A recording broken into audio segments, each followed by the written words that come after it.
Ko'chadan nima qilinmaydi, shu yerda o'zidan mol so'yiladi.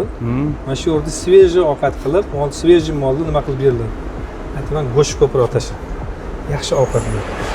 Doim kelib ishchilardan birinchi oziq-ovqat nima bo'lyapti? Agar kichkinagina jalb eshitilsa, darrov e'tibor qilinadi. Kerak bo'lsa men o'zim qachon kelsam, kirib o'sha yerda ovqatlanaman.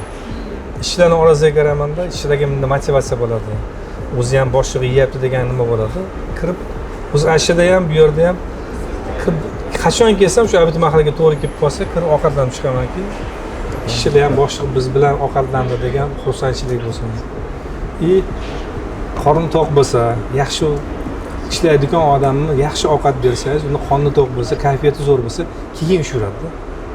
Hali tadbirkori tadbir bilan ish qilishi degan gap bor-ku. Biz bunga e'tibor qilamiz, bu yerdagi mahsulot keyin yaxshiroq chiqadi.